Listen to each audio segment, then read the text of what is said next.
Howdy, folks. Welcome to another episode of the Inciting Incident. I'm your host, Tim Shields. We have a real OG here today, Alan Steinfeld.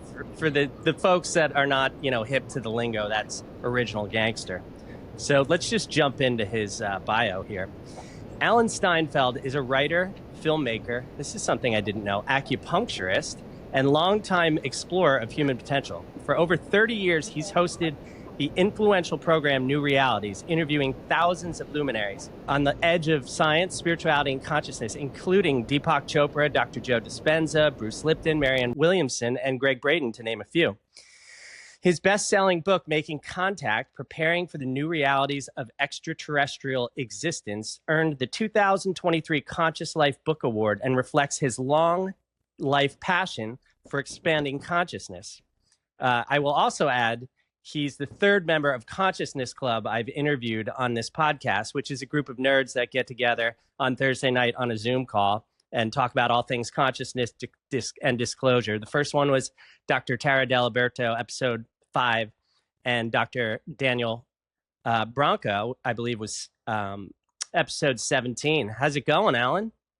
It's going really good. Yeah, I'm glad you mentioned Consciousness Club because we're building communities and we are networking a new paradigm like you've been into since I've known you. I've known you for quite a while, Tim, haven't I?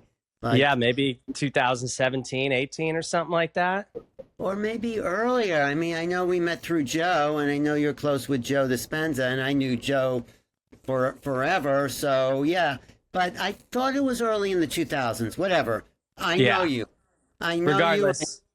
And it's been a while. Congratulations. Yeah, for a while. Yes. Thank you. Well, I always start this episode out to kind of put people in a time and place. And also, if younger people are listening who have no idea what they're doing, to just show that it doesn't matter that you don't know because the path unfolds itself. So you're a longtime New Yorker, right? Born and raised? Born and raised, born in Brooklyn, raised on Long Island. Been in New York for however long. I don't want to mention that, but yes. A while. So who were you when you were 17, and did you have any idea what you wanted to do with your life at that age? Well, I still don't know what I want to do with my life, but I have always been led by curiosity. I mean, some people went off, like my brothers, very nice people. They knew what they wanted to do. They wanted to go into business. They wanted to do computers. They wanted to make a lot of money. They wanted to do all these things that were expected of them. And that's all they knew. But I knew there was something more or different or possible. I didn't want to go into a job that was already waiting for me. I mean, I wanted to create a job. I wanted to create what I did in the world. So I think I tried sitting in an office for like a week, and it was just like, you spend 18 or whatever, 20 years behind a desk, and all you think you know how to do is sit behind a desk at an office or this. So I knew there was a world out there, and I knew there was an adventure. I grew up watching Johnny Carson. Remember Johnny Carson? Of course. I said, that guy has the best job. He's making lots of money. He's interviewing people. He's having fun. He's making jokes. And then I have to say that was a big influence on me. And it's like, okay, I wanted to do something like Johnny Carson, but I was also interested in being an astronaut, the Apollo program. They were going to the moon, right, as, was reaching the awareness of this outer world. I was always fascinated. I was obsessed with science fiction. So I wanted to do Johnny Carson. I wanted to be out there in space somehow. I wanted to be I am constantly curious. So I knew, after high school, I thought it was all over. What am I going to do? There's nothing in the world that fits my sort of job description. And, I went to college when I probably shouldn't because I took some boring courses, do what was expected, until I realized, I don't have to do what's expected of me. I was going for psychology because I was influenced by my uncle, who was a great guy, great psychologist. So I wanted to study psychology. And then I took one literature course. And I said, wow, these writers, as I'm sure you'll appreciate, know more about human psychology and behavior than all these psychology books I'm reading. And that was a sort of game changer. So I knew I wanted to investigate consciousness, intelligence. I spent a year reading James Joyce, Stream of Consciousness. So wouldn't say 17, but I knew I wanted to explore something different. And I knew it wasn't white bread America. I mean, I knew I had grown up with that, in the suburbs, house, car, very, very suburban middle class, not upper class, not lower class, total middle class. My father worked hard. My mother, raised family until she, didn't have a family until everyone grew up. And then she opened a lingerie store. And then, which was didn't see that coming. But my father started to turn towards spiritual ideals. So he took the early Eureka courses. He studied Zazen meditation. He had made money to satisfy his Taurus sun sign because he grew up poor in the welfare, depression. That he just started wanted to make money because to support the family and to get out of this old way of thinking. And when he did that, he started to explore these different spiritual realities, like, Buddhism and these different types of body-centered therapies. So I said, I'm going to combine that with science fiction, creativity, exploring these new potentials.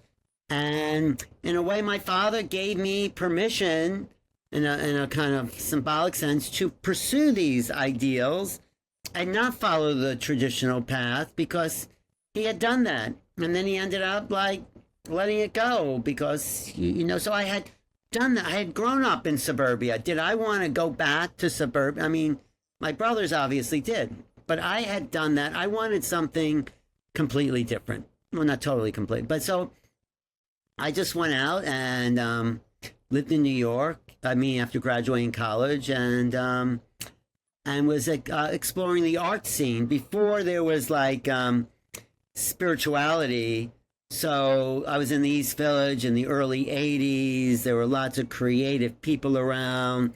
The spiritual understanding sort of opened me up to a wide field of what consciousness was. I'll put it that way. I would have liked to have seen a young Alan Steinfeld cruising around New York in those days, on the search.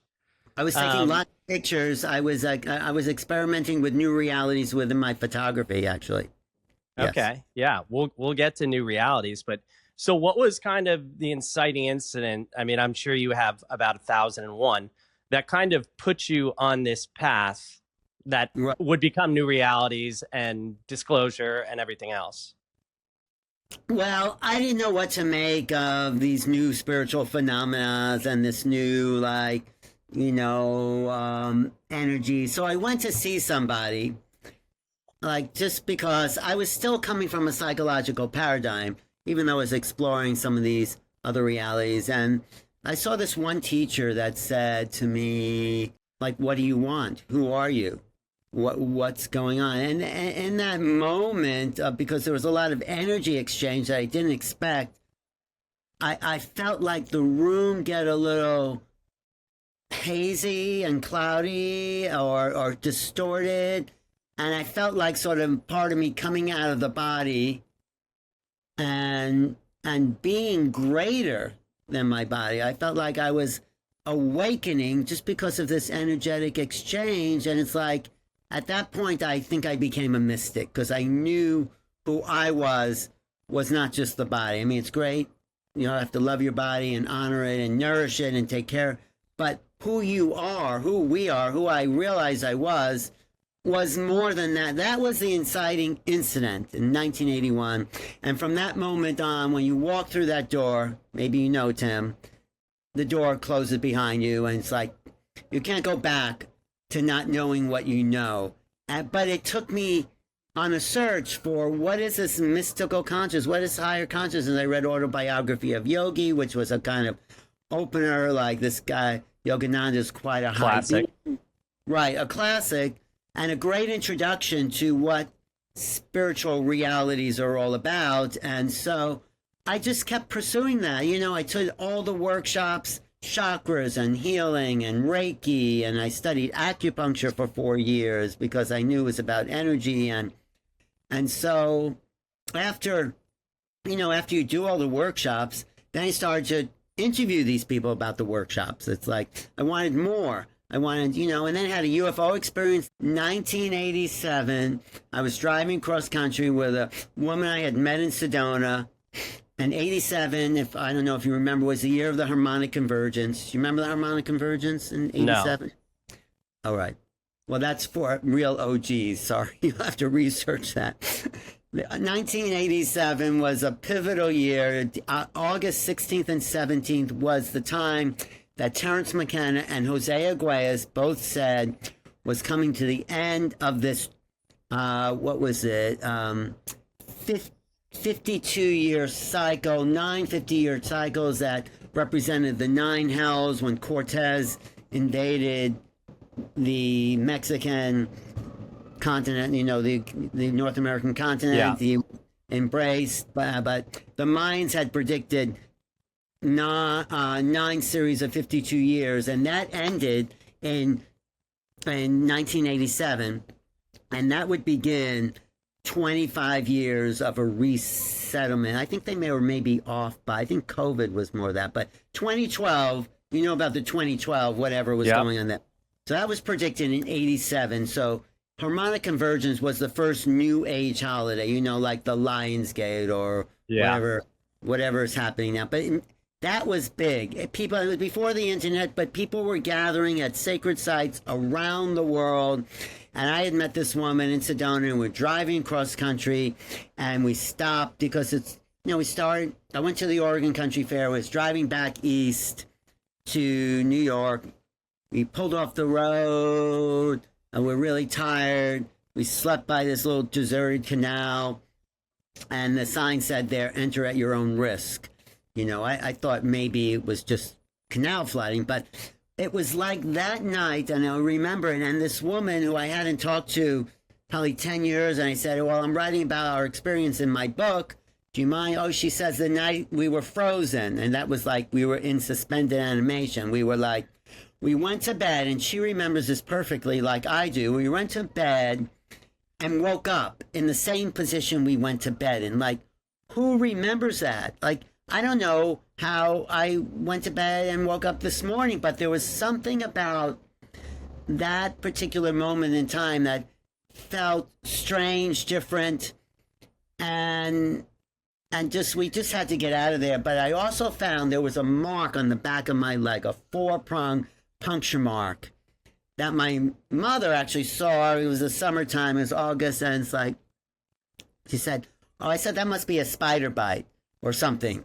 But it just so happened at that same time I was meeting a lot of UFO contactees. I had met Bud Hopkins. I asked one of the people in the group, what do you think this mark is? And they said, oh, that's a UFO abduction mark. I said, really? It's like, that did 2 things simultaneous to me. It freaked me out. I didn't want to know anything about it. And it made me obsessed with the phenomena. I wanted to know everything about it. Yet at the same time, I felt traumatized. How come I didn't know what happened? And I called this girlfriend. She said she was regressed. I wasn't regressed till years later. She said, yes, she saw us taking a board, floated aboard. I wasn't sure, but eventually I did have a regression.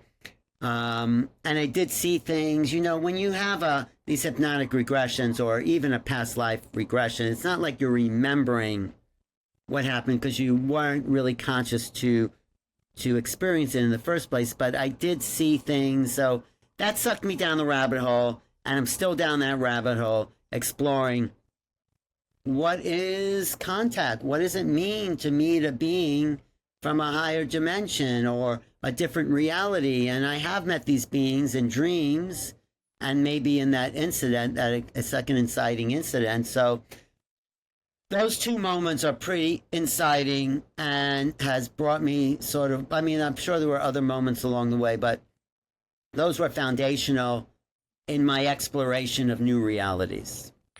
Well, that explains a heck of a lot about you. So maybe you Yeah. might actually be an alien. We don't know that for sure yet. This brings up a question that I was talking with a friend about disclosure, and she's like, of course we know there's aliens, and I'm like, but that's not what disclosure is. So Mhm. what is disclosure? I'm like, it's about the government, etc. But so what is disclosure in your view? Yeah, it's not about aliens, and in a way, it is about aliens. Another paradox. The fact that we are not alone in the universe, when obviously the government has bodies, it means that human beings are not the Darwinian freak of nature we've been brainwashed and conditioned to think we are. We do not live in a rational, mechanistic, logical universe as the kind of mind brainwashing we've been culturally believed. So that's why near death experiences have to be accepted. Telepathy, the telepathy tapes, all this stuff that are coming in goes against the paradigm that most of us have been educated in. So ET, indoctrinated, conditioned, brainwashed. Let's just say it's Yeah. brainwashing. And that's why it's so hard, even for me, to accept that there's UFOs. Well, even when I see them, I've seen unexplainable things probably half a dozen or more times. Like I was in Sedona, I saw this triangle in the sky, like it was like this. And as I was looking at it, it went from pointing up to pointing down. It's like, I can't explain that. I don't think it was a government craft. So you see, when we step out of what the programming and narrative is, we find out there's more to who we are as human beings. And there's a whole telepathic element to the phenomena. People get downloads, people channel ETs like Bashar. So the mind expands. There's a to accept something that hasn't been programmed into our reality means that, and to go against the government dictates and doctrine means that there's more for human beings than we've been conditioned to think. So it's really not about aliens. It's about an expansion of human potential. That's really what is, because as we meet the other, and they're at a different frequency than we are, they raise our vibrational awareness, sort of what Joe is doing in his workshop, where people go into stay and these ETs are in the room, they send healing energies in there.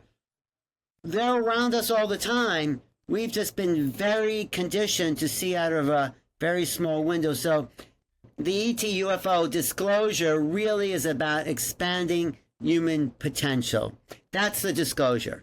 That's what making contact is. We're making contact with ourselves and another level of reality. Yeah. And if this information comes out like free energy and stuff, and every time somebody comes up with that free energy thing, they mysteriously die or suicide, the game is Right. over for the power structure. And Right. humanity will be, unfurled and unleashed into Right. what we call human potential. Right. That's the real big thing about preventing disclosure, because I always say in my lectures, who's ever out there in these craft, they're not filling up their gas tank to get here, right? They're Yeah. using a technology that would free us from being enslaved to the fossil fuel, which I don't even think is fossil fuel, to these oil companies. And imagine if you had a little power thing in your or house that ran everything, it ran your car. I mean, the acceleration of human potential at that point, because most people are enslaved to making enough money to make a living to feed their family and themselves, and that's enslavement, and it's purposeful because the government and the insiders know that there's free energy. They know that these craft are using a form. I mean, Hal Puthoff in my interview with him said it looks like they're moving the space and time out in front of them that's propelling these ships forward. So, yeah, this is why we have to demand not disclosure, but revelation. Yeah. I mean, who really cares about aliens? Okay, aliens, but that's great. But we need true freedom. And Yeah. we have to speak up. So I'm glad you get that part. Yeah. But I mean, what do you go ahead, continue first. No, what do I think? You ask me and then I'll tell you what I was. Well, what do you think, like, the interchanges humanity must go through for this new paradigm of openness and clarity and expansion to truly unfold? Well, that's a good, I think taking back our power, realizing how conditioned it was. I think whatever you think of the COVID thing, I don't know how political you want to get, that was obviously something where we were ordered, and maybe it was more than that or less than that. I don't know. I'm not really a conspiracy person, but that woke people up to something else is going on here, I think. And so just getting over the programming. I going back to my childhood, I was programmed to watch television, believe everything I saw in the news, I not think differently.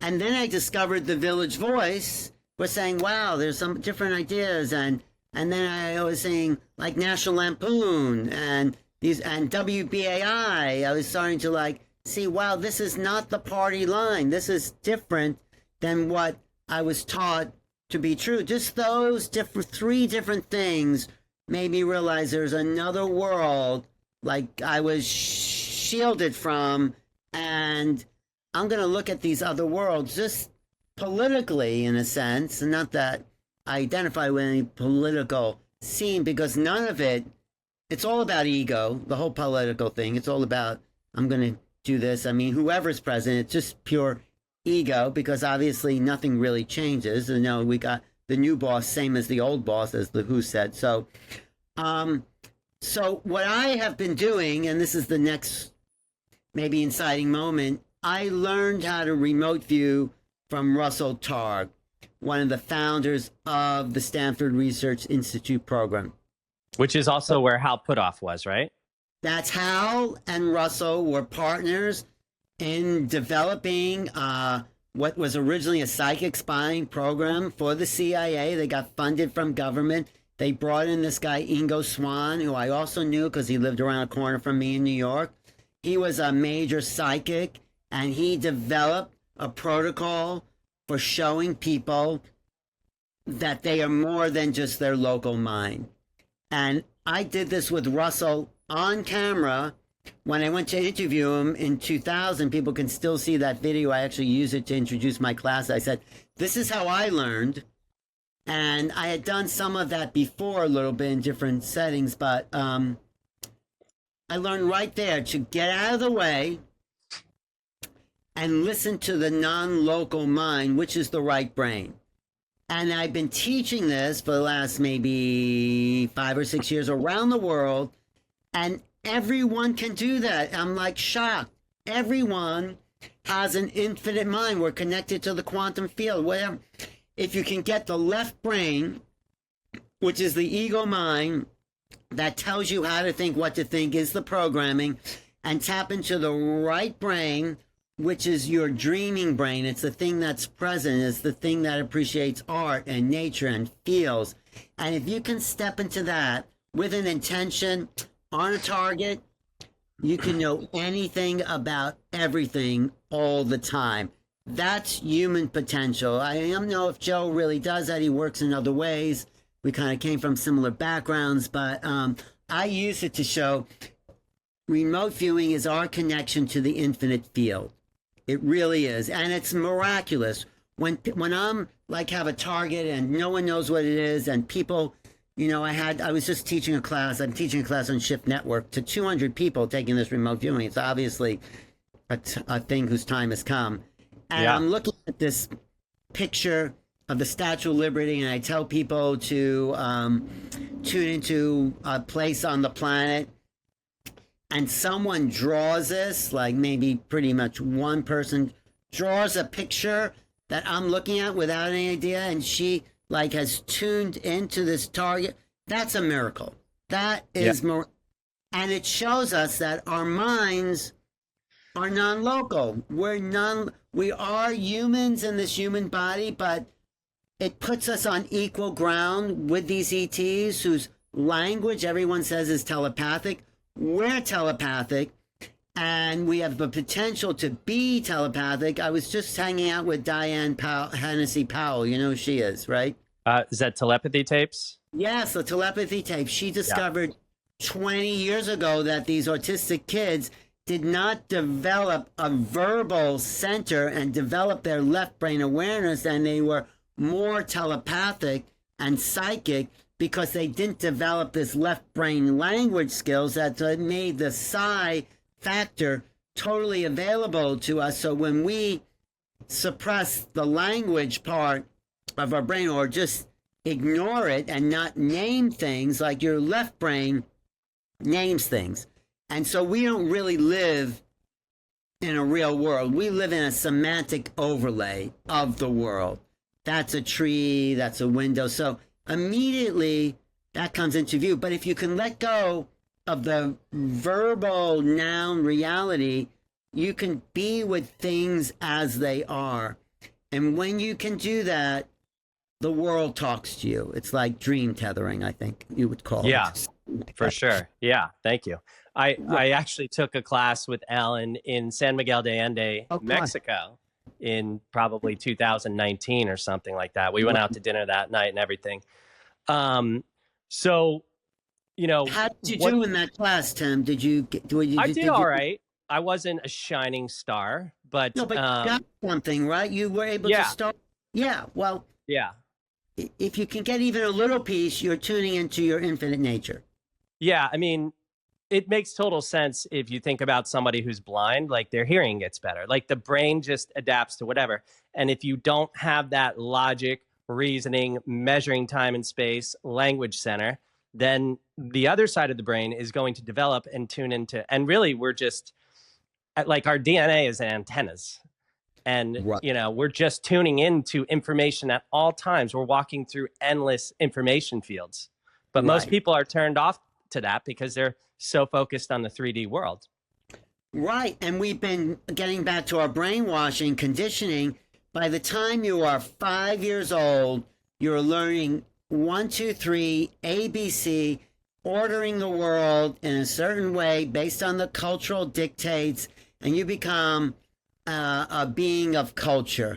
That's why Terence McKenna, who I love, he said, culture is not your friend. It'll make you like everyone else. It'll make you, and so when you go beyond the cultural dictates, and there's nothing wrong with learning to speak or count. That's not what I'm saying. But develop the artistic side, the creative side. That's your connection. Oh, no. You know, it's like people would ask, you know, songwriters, well, where did that song come from? And it said, it came to me like, they asked Bob Dylan. I love this quote. Bob Dylan said, how did you write those songs? And he said, I didn't write them, I wrote them down. Meaning they came to him on this other level, you know? Yeah, I always quote that. He said it in 1969 Sing Out magazine. He said, if I didn't write these songs down, somebody else would. Right. Because they exist in the collective. Right. But he is what's tuned to a particular frequency.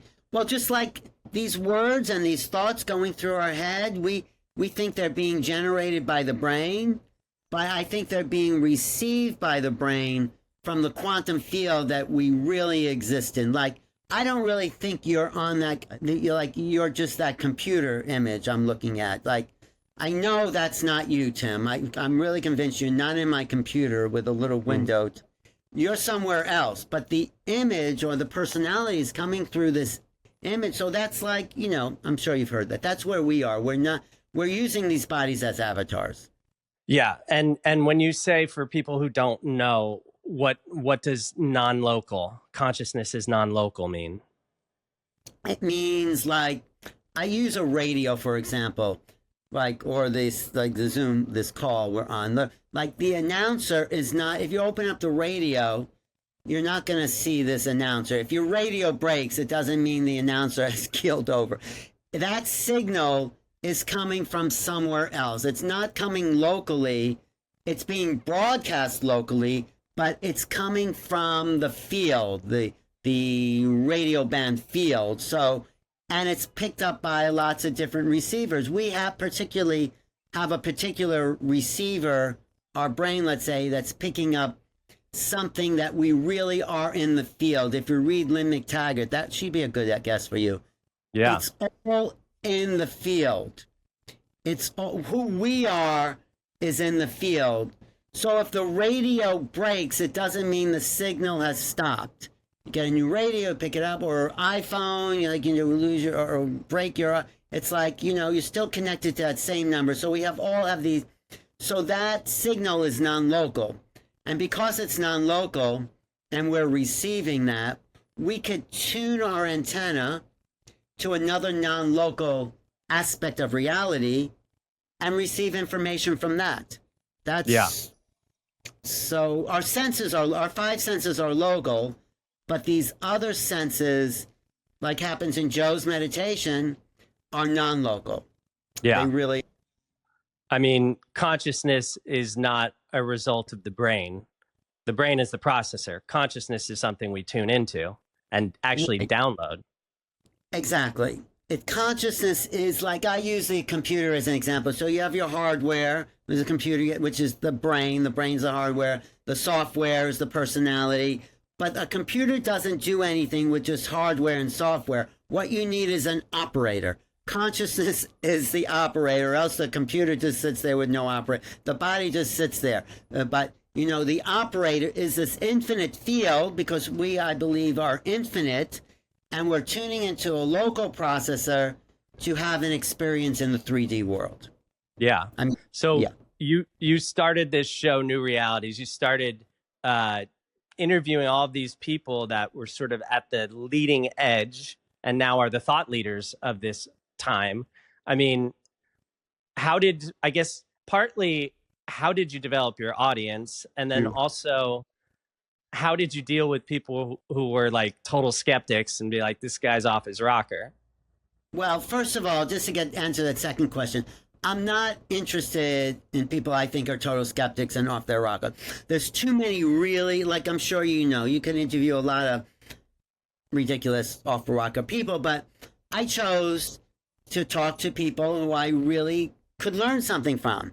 Joe Dispenza was one of my early interviews because I knew him for a long time, and Lynn McTaggart and Bruce Lipton. I sought Bruce Lipton out because it was before he was known. I read an article in a little magazine, and I said, wow, this guy really has something. I showed up at his house. He talked to me for 3 hours. So I'm not interested in people I can't learn something from. So same. Right, exactly. You want to do it because this increases our awareness. So I started out on a public access station. Actually, I was living in Santa Fe at the time. I was going to acupuncture school because I thought maybe that was something interesting, although I could never really charge people to make them feel better. It's like So I did start doing interviews in Santa Fe with people, and it was called The Art of Healing in Santa Fe. My friend Jonathan Lowe had that. I was helping him out. And then I came to New York, and I started to see the public access thing here, and I started like, wow, I was working with a friend. I said, I want to do that. I want to talk to people. And because I had taken all these workshops all through the 80s after my first insightful experience, I knew a lot of people that I really liked. I can trust. JJ Hertak is like, I've interviewed him and his wife probably more than anyone, like 30 or 40 times, because they're friends, and they're always coming up with new information. They tune into the consciousness thing, they tune into the ET thing, they tune into the remote viewing thing. So there were people I just wanted to talk to. That was, in the 1980s, but maybe the OGs, if you want to call us that. It was all New Age. It was called the New Age. And I thought, wow, it was a kind of, time of the Aquarian Revolution, which of course started in the 60s, the Age of Aquarius, the hair, the dawn, this is the dawn. And it was the dawning, I think, in the 1960s, because the 1960s was a revolution in the arts, in everything. And I think because there were high energy coming into the planet at that time, it was changing the way people thought. The Vietnam War, the revolution, the music, the arts. LSD. LSD was major for shifting reality. Absolutely. LSD was actually, I was at a museum that was highlighting the arts of the 60s, and they didn't even mention LSD. The Whitney, like, totally, LSD was a game changer because it proved to people you alter your consciousness, you alter your reality.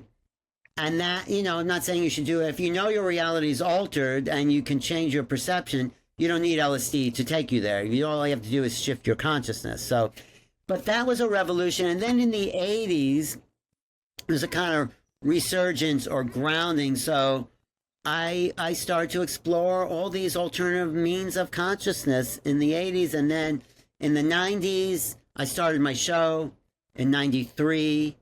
After I came back to New York and said, I don't really want to be an acupuncturist. I want to interview people, just like Johnny Carson, my hero. Full circle. Exactly. You're not the only person he influenced, I think. No, because I think he had so much fun. He made a lot of money, married a couple of times, but like met all the great leaders in the field. I've met all the great leaders in our field, you know. I met Deepak Chopra, and you know, and he actually, I interviewed Deepak about 10 times, and then when I wrote my book, I called Deepak and said, you know, Deepak, I interviewed you for your last 10 books. How about you interviewing me? Even though UFOs weren't his topic, he said, okay, I'll interview. He interviewed me twice, actually. A really nice guy, really supportive. And he started to become aware of not the fact that there's craft out there, because in my first interview, he says, well, what's here is everywhere, and what's not here is nowhere. Real kind of, but I said, you're putting that, or maybe I thought of saying that, you're putting that out of historical time when you talk about it as a kind of what's here is everywhere and what's not here. I'm talking about this phenomena appearing within the chronological development of civilization. That's what's different than just making it a spiritual reality. It's like we are moving into a inciting incident that's gonna profoundly affect, shock, wake people up. Because I really think we are moving closer to that inciting moment. We really are, as a civilization, and it's not about ETs, it's about, and it is and it isn't. Like I said before, it's discovering our potential, that we are part of a greater universe, a greater intelligent universe, that life is not a freak of nature. Life is an emergent property of creation. That's what we will be discovering, which I've discovered with many people in that field. Everyone at Contact in the Desert knows that life is not an anomaly. It is an aspect of being. And that goes against, again, the programming we've been told, which shuts a lot of people off to the idea of telepathy or non-local consciousness or healing or out-of-body experience, because they have this very narrow framework, which they've been conditioned to think. I heard one person say, I wouldn't believe that even if it was true. You know, that's a classic line. Yeah. Because there's no place for it in their limited reality. Yeah, those are not the people you want to be hanging out with, who are closed to possibility. But because human potential is about possibility. I'm just saying, Tim, this is the inciting incident. This is it. And it's coming up, and you're ready for it because you're looking for it. Yeah, I mean, I'm excited to see this world transform. Maybe we can finally get rid of wars and the power structures that keep us in limitations. So over thousands of interviews, have you noticed a pattern in the journeys of the people who awaken to higher states of consciousness? Yeah, that's a really good question. That's a smart, intelligent question, Tim. Well, once in a while I come up with something. No, I noticed that people were willing to step out of everything we've been talking, the cultural mainstream, and step into some new reality. That's maybe why I call my show New Realities. They were willing to let go of what they knew and step into the unknown and explore what that means. What does it mean to break away from everything I've been told and discover something that I've yet to cognize? I make a big distinction in my work with the remote viewing between recognition and cognition. So, right, recognition means to recognize something. Mm-hmm. And cognition is how we learn anything. And we learn it by patterns of perception. I think even Joe Spencer talks about it. The patterns of perception we then name, like that's a tree that looks like a tree. And the patterns then, once it's kind of cognized, can then be recognized. But we are moving into a world that's beyond cognition. That's the challenging moment we're moving into. Because it's been called anomalous, okay, UAPs, unidentified anomalous phenomena. That is refusing to integrate that into our worldview. Let's call it anomalous, let's call it others. Why don't we really have a world forum about what's going on? Let's name this, not to get caught up in the name, but let's, by identifying it instead of unidentifying it, oh, that's an unidentified, by identifying it somehow, we incorporate it into the psyche of the culture, and it becomes a little more of an expansion of our reality. So all the people I've interviewed that I've really respect had stepped outside the box of the known and looked at something yet to be known. I think that's perfect. Right? I mean, yeah, I mean, you nailed it. I mean, when I think of the people that I've worked with and the people I hold in the highest regard, they stepped away from academia or the traditional path to explore the possibilities and also explore who they are in relation to this, you know, earthly context, to this, you know, the human experience, really. Right. Because stepping into the unknown is very threatening for an ego that identifies, and most people identify with what they know, with even they identify with their favorite baseball team, their political party, their family, their lineage. That's who they know. And when you suddenly step out of that and you realize, well, that's not really who I am, and I don't know the names of who I just know there's something more, and I don't know what that is, but you become available, like in remote viewing, you become available for the signal to talk to you, become available for your something beyond the avatar to speak to you of your essence, and then you truly know who you are when you can. And that was my first inciting moment. It's like, oh, I'm not my body, I'm not my personality, I'm not my story, and yet I still am. Yeah. So if I still am, and of course, like the spiritual dog teaching is anything you put after I am becomes a limitation. But if I realize I am without everything I identified as I am, then the universe of unknown possibilities rush into you because you're available to that. Yeah, right? I love that. Yeah, I mean, you have to be open to it, or you're not going. You know, people come at this phenomena or God or anything like that with this like they need this tangible proof, and in that myopic view, they don't open themselves up to new information, to possibility, etc., like that. Right. So I was going to ask you but before you go there, I just want to pick up on what you said there, because the new realities are always flowing into us. This is what I think that's what you're right. Tethering is about, is becoming available to the dream, and the dream is always happening. I studied with the Australian Aborigines. Like above my head is a picture of Australian Aborigines dancing in the sunset there. And what they told me is that the dream time renews us. It's our religion. And when and you could track the dream time because we are constantly dreaming, except the left brain makes such a loud noise we don't notice it. Do you ever notice, like, when you start dreaming at night, it doesn't start. It's not like once upon a time. You are in the dream, because the dream, in my opinion, what I learned from the Aborigines, is always happening. It's always inciting us. It's the flow of forever through the quantum field into this receiver to expand the possibility of consciousness. That's That's the right brain. It's open up to the infinite field every minute of our waking and non-waking life. It's the essence. It's like, you know, William Blake said, the imagination is the human being.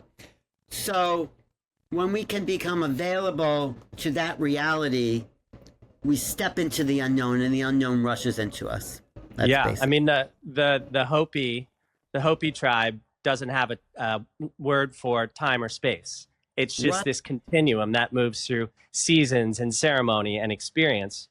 And then I would also say, in the framework of my book, Dream Tethering, like, you dream tethered to this thing, which was like being like Johnny Carson, and you didn't know the path, but you did, being a new age Johnny Carson, maybe we'll say. And you didn't know the path, but you pulled in all of these experiences. And that became your openness, became the guiding path. Right. Thank you for putting it in that framework. Yeah, I didn't know. All I knew is I didn't want the known. I wanted something unknown. And that's makes us all an explorer of consciousness, because the unknown is actually coming to us every single second, which is what I teach in the remote viewing class. To set your intent on something outside outside the local reality, and let it come to you. The right brain receives reality. Yeah. Yeah. I mean, why would you want the known? The known is known. The known prevents growth. If you want to expand yourself, you have to continuously be moving into the unknown. Right. Exactly.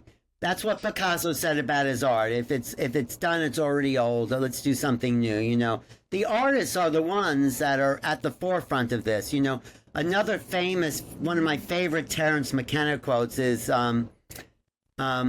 "It's up to the artist to find the way, and if the artist can't find the way cannot be found." This is what Terence. Yeah.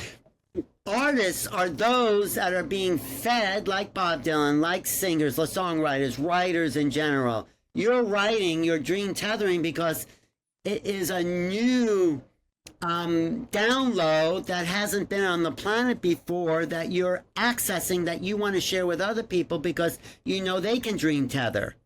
Yeah. Yeah. I mean, there were so many things I wanted to say within that. But this whole, I've said this a bunch of times before, but this whole book that I just wrote just came through me, like walking through the desert. Like, I never could have sat down and written this in a linear fashion. And I always say the creative processes happen outside of time. What happens inside of time is the craft. Right. So you source that information from the field, and then you create the craft. I just want to be with that. That's a really good idea, like a concept, because often I do get the end of a paragraph, the end of a sentence, and then you're right. There's no time in the creative, process. Thank you for that. Yeah, you're tuned into this stream of information, and the moment you bring a human process to it, like judgment or analysis, etc., it just shuts the stream off. Yeah. So you have to stay open to it. I could talk about art and all that stuff, all the creative process all day, but let's do a show about the creative process, because I'm writing a lot about that. And I think you have some really good things to say about that. And I'll send you my paper. I think it's called Create Eternity. It's a combination of creativity and eternity, meaning that creativity. Yes, that's the word I used. Yeah. So I go a lot into this in my new book, and it's about getting into the trance state, because the trance state is when the thinking brain shuts down. Mm-hmm. And then, I've said this in a couple podcasts, but I'll just say it to you. Mm-hmm. I had this conversation with somebody, and I noticed when I'm writing, the information comes in through my left side, and it's a very organized stream of information. I'm listening to my higher self. But when I'm up in the canyon, it's like a freaking torrent coming in through the right side of my brain. And I'm just walking through the desert, scribbling as fast as I can. Because when the muse speaks, if you don't honor her, she's going to give this information to somebody else.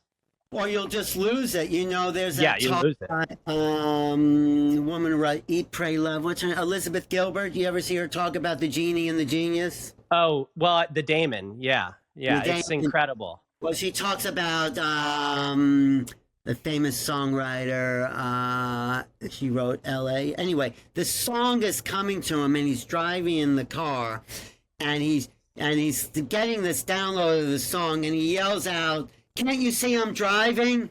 Like come Yeah. back. Yeah. Yeah. So I think the creative process and this flow of forever that we're talking about, and the creative flow, is something that more people should realize is possible for them, Yeah. right? Well, that's what Yeah. you're doing. That's what you're I writing mean, about. I Yeah. remember something I wanted to say. I mean, I Yeah. think that time is a river of information flowing towards us. So you've got the fifth dimension, which is like pure thought. The fourth dimension, it's, coming down through time. The third dimension is us, playing with it. And Terence McKenna said, what happens more, 10 events that occur in a billion years or 50,000 events that occur in 10 minutes? And it's because of the information that's coming through. Well, I mean, time is the expansion of information in the third dimension. I might not be nailing that as I put it in the book, but that's kind of what I think. No, but I was also thinking it's kind of being frustrating. Like as I'm falling asleep, that's when the ideas come, and I have to drag myself out of bed to write them down because I know if I don't, they will not be in the same shape and form in the morning. Even if I remember, I had that thought. So, I mean, it's just how that flow happens sometimes, right? Yeah. I mean, I know you're not supposed to, I put it in airplane mode and whatever else, but I keep my phone next to my bed because I get a lot of information dreams. And sometimes Yeah. I forget and I'll just listen to my voice memos and I'm like, holy shit. Like when I turn into a project, like one thing that came through that I put in this book is we're just carbon-based beings moving through a carbon-based dimension to Right. explore feelings and emotions, something Right. along those lines. But yeah, I like that's, this. Sounds like a great book on creativity. Essentially, that is why we've come into the planet. This is my bigger project I call the flowering of humanity. We came to make known the unknown, which means yeah. we have to be the creative force of the universe flowing through us every minute. We didn't come here to have families and relationships and that's all great. That all feeds us. We definitely need that as far as our human. But we came to be creators to emulate creation. You could quote me on that. Exactly. And then also to add to that is Yeah. by the mere fact that you are emulating creation, you are supported by creation. Right, because we are creation. We are creators, making known the unknown as putting it. And not only that, I think that increases our potential for feelings because every moment the soul is registering a feeling. That's Yeah. what the Akashic record really is. It's the feeling awareness of moment to moment flow of time through the two or three or fourth dimensional vehicle as it records experience on planes of existence. Yeah. And so it's the feeling sense that the soul remembers as eternity. Do you know the image, the chart of your divine self? No, that sounds interesting. Well, I was on a project. It's a famous image, and when you see it, you will recognize it. It's been studied by Eastern and Western philosophy, but I was like 2 years ago, I was on a project and I was at a friend's house in Park City and everybody went skiing. And I'm like, I'm not going to spend $500 to get a couple runs, rent gear, all that stuff. So I just stayed behind and I was like, some of them were doctors. And I was like, I'm just going to try this little ketamine lozenge here and sit here and meditate. And it was one of two of the most still times I've ever had in my life meditating. And Wow. I was not thinking about anything. And the chart of your divine self came in. Wow. And I explain it through the higher self, the true self, and the human self, which I call the avatar and the crystal ball.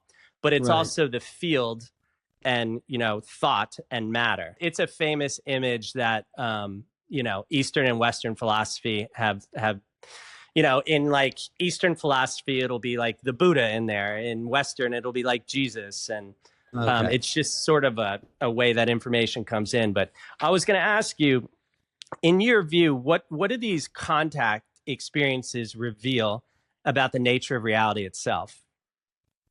Well, first it reveals that You see, contact happens already in an expanded state of consciousness. I mean, personally, I can't do ketamine. I did it once. It was not my favorite thing to do. This was So a little tiny light I know thing. that's probably Yeah. how it. But I was just to get to my ketamine story for a second. I was with John Lilly, the dolphin guy. You know who he is? He created the isolation tank and he worked with Okay. dolphins. So he loved ketamine because it would make him feel like he was floating. And I did it with him, a bunch of other people. It was awful. It was like motion sickness, and it's like never wanted to do that again. But yeah, it was like having an ET experience because what these beings, getting back to your question, when you meet these beings, and I've only done that in their dream state, their frequency is so different than ours that it in a way alters our state of consciousness. It's like Linda Moulton Howe has a great story online where this soldier was ordered to stand in front of an ET, and he got downloads of 7 movies with color and shape and sound flowing through his consciousness, and it was too much for him because we're not programmed for the bandwidth of those of their consciousness. So when you come in, so it's like trying to get Wi-Fi on an AM radio. It's like we don't have the bandwidth. We have the potential for the bandwidth. That's part of letting go of your identity and allowing the perceptions of these realities to flow through us because it's an upgrade. And the more you attach to your identity, that's a program of the personality that can't fit. You default and your computer shuts down and you go to reboot because we stop that program of like, this is who I am, this is the identity of self, and allow the frequencies of these consciousnesses to come through us. Then the upgrade in the neural nets of awareness that come into place because we've released the known like we're talking of ourselves and allowed the unknown to flow through us, that expands consciousness and allows us to see greater potentials like the mystics have seen and all that. Yeah. So, I had probably when I met you, after I met you in San Miguel de Allende, I did ayahuasca for the first time. And it was not a very fun experience. I'll just say that. I wrote this essay called, I think, Architects, Ayahuasca, and Tinfoil. But one of them was that it felt like I was underneath Niagara Falls with my mouth open, and it was just information coming in. And I was like, holy shit, please stop. And I was like, whatever this is, God, the field, it's more than the human body. It's more frequency than the human body can experience. but it's not. It's more frequency, I think, maybe for you. Yeah. It's more frequency than the conditioned human personality can That's experience. true. That's So, true. I just met one of these artistic nonverbal, spellers, and I was sitting next to him, this guy Alex, maybe I showed you some of that, and I felt all these frequencies coming through him. So in a way it was too much because he freaks out and kind of acts out, but it was also he was very clear and direct in answering certain questions. So there was another frequency coming through him. So I think the ETs, and one of my favorite quotes, I know we're quoting quotes, but is by John Mack. You know who John Mack was, the Harvard I psychiatrist? don't. I've heard his name in Consciousness Club. John Mack was the guy who legitimized abductions and contactees. People would come to John as a psychiatrist, and he was also the head of the Harvard Psychiatry Department, and he ran the school at the Harvard on psychiatry, the Harvard Medical Center. So he's in a very established position. People come to him and said, John, I had this weird experience. These aliens showed up, and please tell me I'm crazy because this is the only way these things can happen if you're crazy and hallucinating.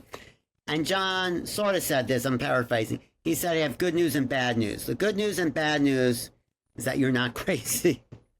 Meaning, The good news is you're not crazy. The bad news is these things are really happening to you, because he talked to hundreds of people who didn't know each other, who had similar contact abduction experiences. And he said, I could do two things. I could call this another form of psychosis, or I can let go of what my ideas are, like stepping into the unknown. Another one of those influential people who I met.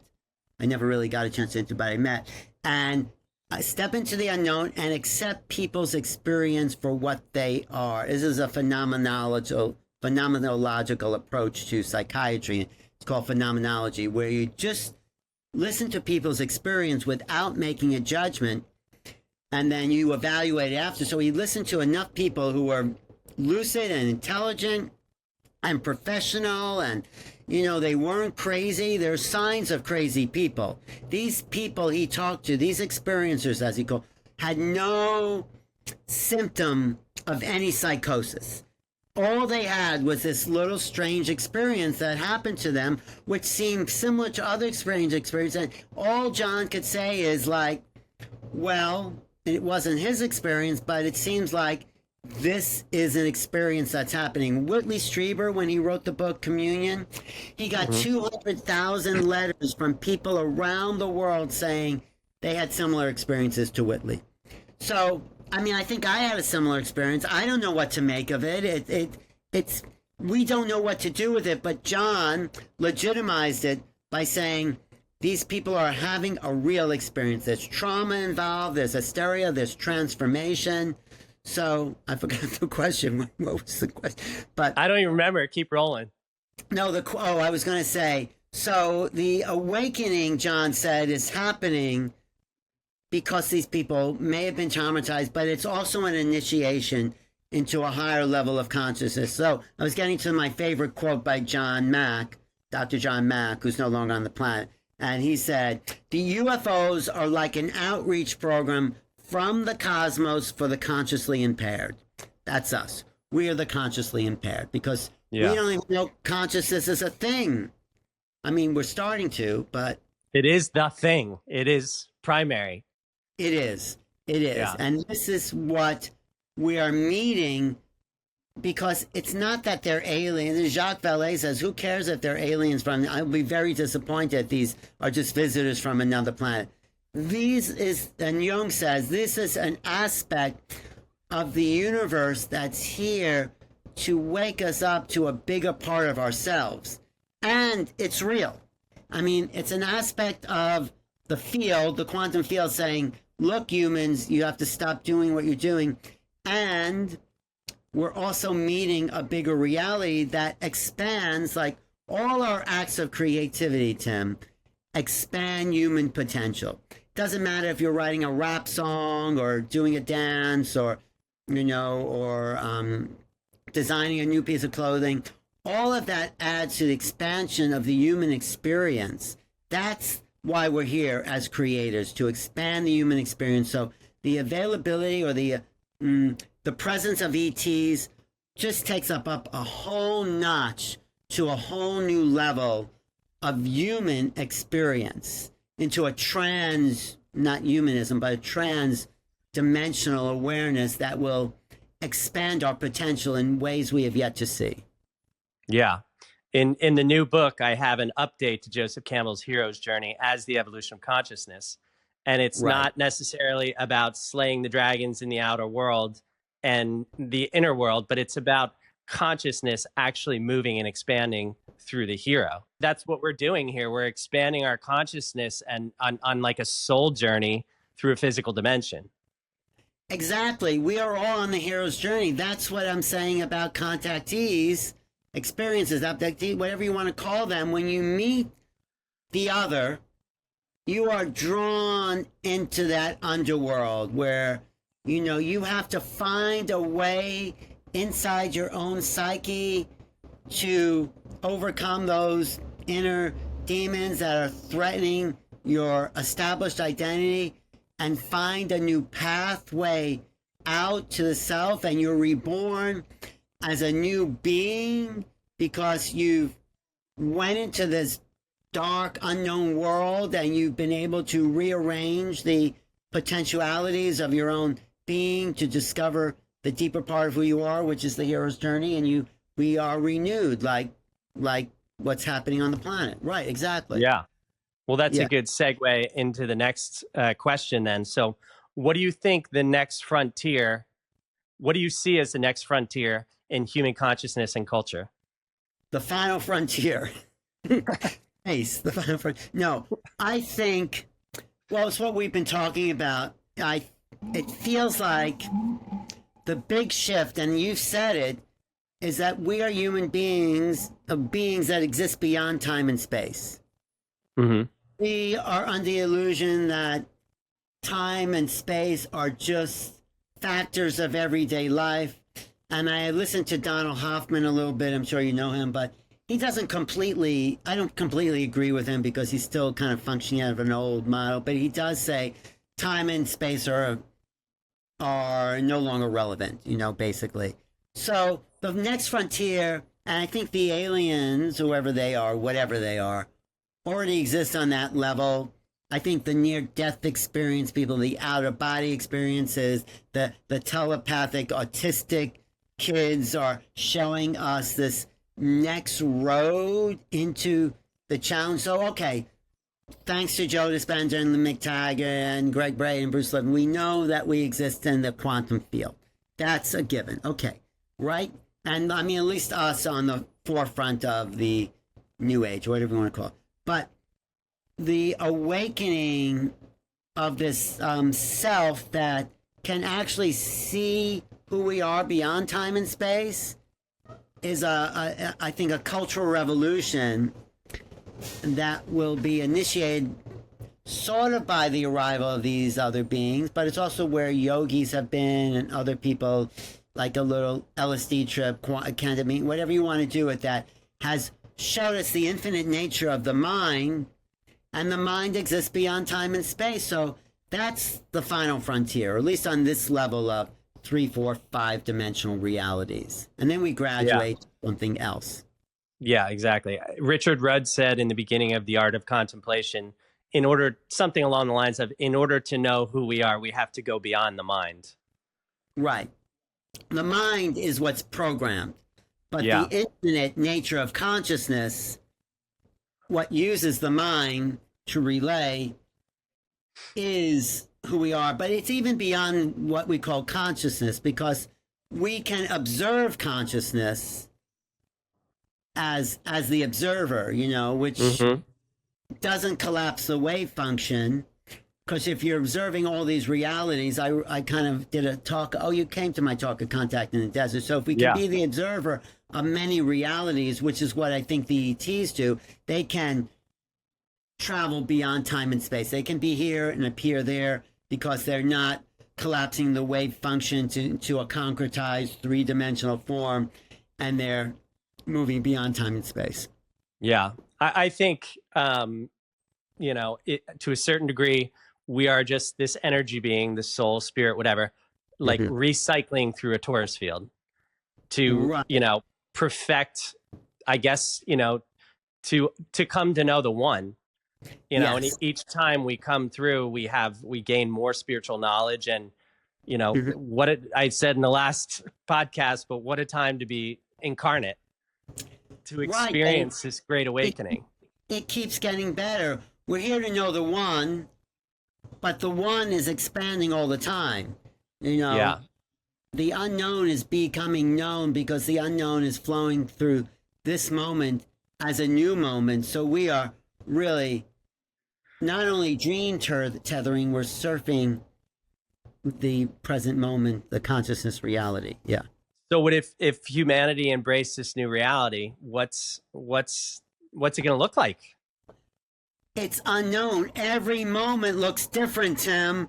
Yeah. It's what's going to look like. I can only say what it's looking like from this moment, where it's just the past already. What's it going to look like is leaning into the wave, as it comes through you. And it's like, and I do this sometimes in workshop, most people are looking out the back window. This is what Marshall McLuhan said. The artist is leaning into the way, because what's it going to look like is the bizarre awakening of something we have even yet to contemplate.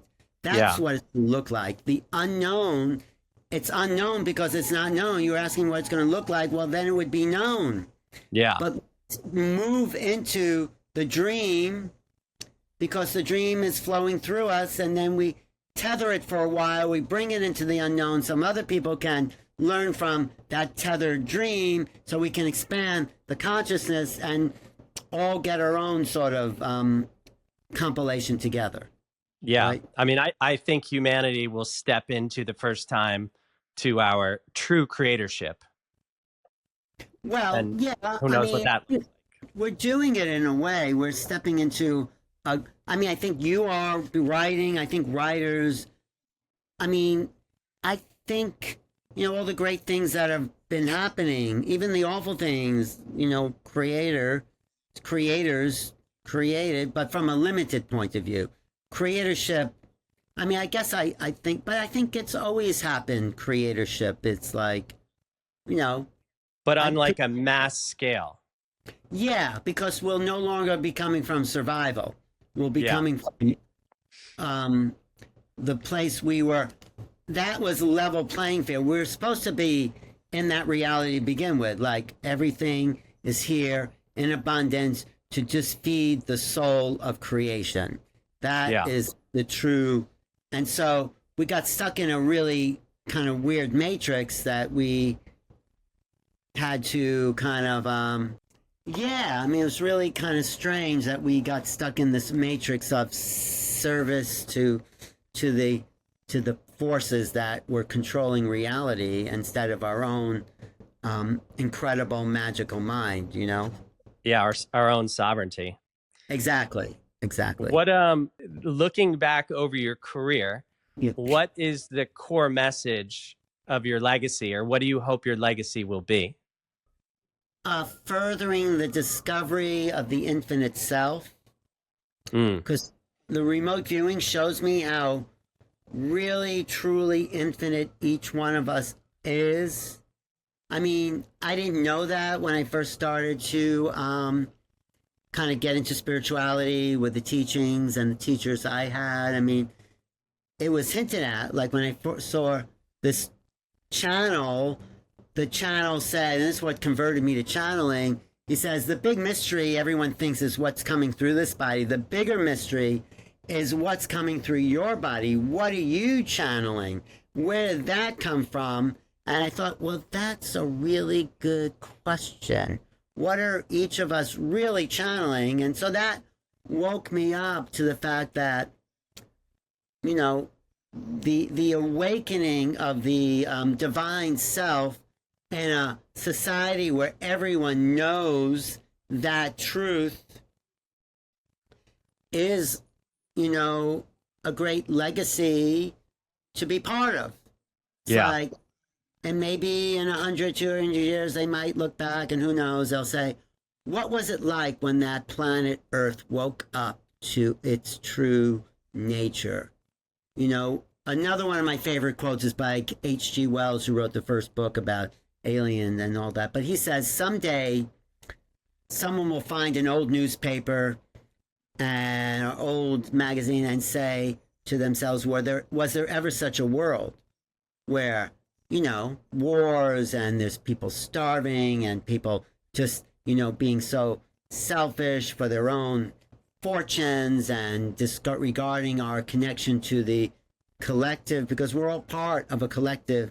We're all individuals, but we're all connected as individuals to the great field, the great consciousness field we're contributing to. So I would hope to help people and myself and you and all everyone listening to know that we are forever beings, and that the consciousness that we call ourselves, the I am, is always investigating new realities. It increases the unknown every second of its creative potential and sharing it with others, and I think that's some of the most exciting things we can do. I think that's why you love writing, and Yeah. you love just taking notes as you're walking in the desert because like you are directly connecting to the source, and there couldn't be anything more exciting than that, right? It's an electric feeling moving through you. Right. Yeah, and also I'm not there. I'm just this channel. Exactly what you were said. I thought Right. that was the last question, but I have one more for you. Whatever you want, I can talk to you all day because I think I know we could go we're in 100,000 different directions. We'll have to do it again because I have a lot of questions. But what was the most mind blowing interview you did? well. I think I sought Bruce Lipton out, and this was like, when did I do this? This might have been 1999, before anyone knew him. I showed up at his house. I called him, said, Bruce, I found this article I want to talk to you. He said, okay, come on over. And he talked to me for 3 hours of a hot summer day. And he said somewhere in the interview that this whole thing of we are connected, he says, we are not humans until we create humanity. That is when we're all part of the same superorganism doing all our individual functions but contributing to the whole. Then we form a synergy of awareness. The synergy of awareness, he talked in biological terms. Well, he started out with one cell sees another cell, and a cell can only has so many receptor sites on its membrane, so it's only aware of so much in its environment, but it hooks up with another cell and it doubles its awareness. It says, you look this way, I look that way. But something happens when those two cells come together after a while. They're no longer two separate cells. They form a synergy of awareness where awareness is shared across the field that these two cells are contributing to. And they become a multicellular organism that has a singularity of awareness. So all your cells in your body, or anyone's watching, is coming together, focus on a singularity of awareness, which are these words, this moment, this thing.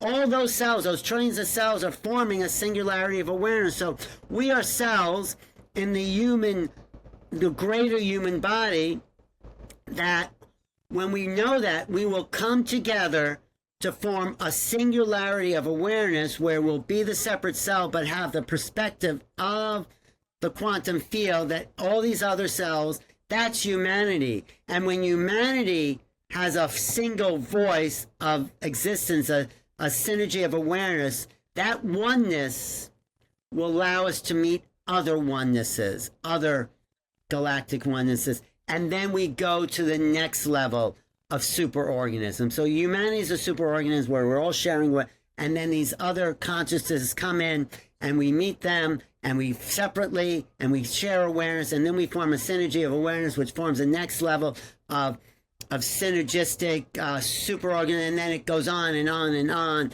until we become maybe the mind of existence. I don't know, wherever it goes. But yeah, those moments, like, I really got something when he said, we're not humans until we create humanity. Wow, those words just stand out in my mind. And so, I mean, I've had lots of great interviews with Alice Gray, Nassim Haramein, like I said, Lynn McTaggart, Ram Dass.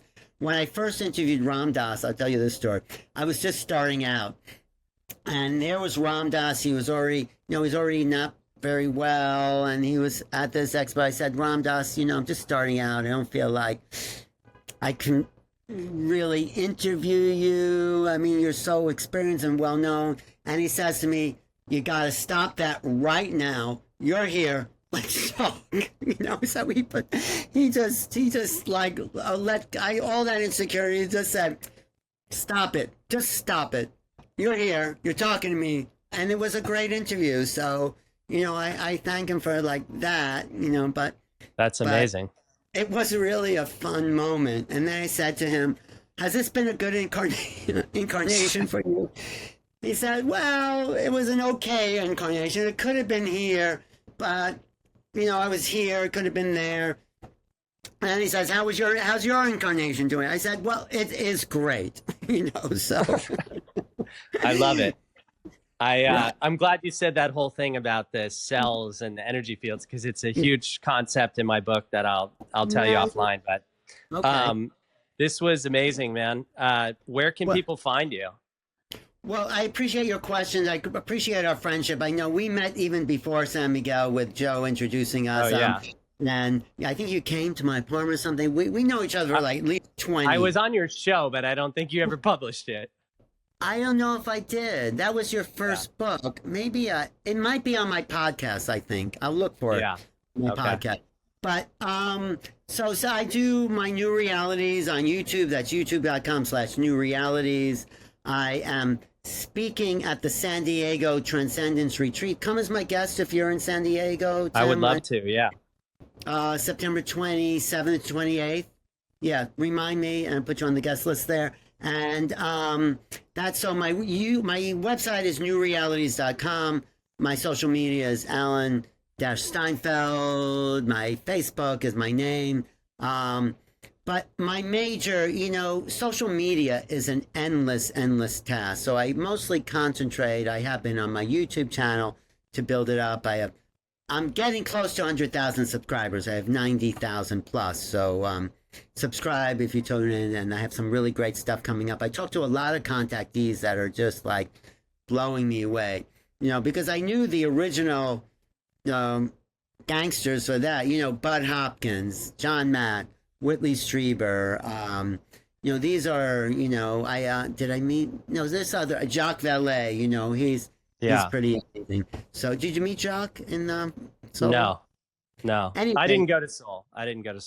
They cleared the path to allowing other people to realize their experiences are real and true, and that there's something definitive here. And of course, it's beyond government disclosure. It's a people's movement. It's a people's movement where we have to stand up for what R.D. Lang says, the politics of experience. No one can argue with your experience.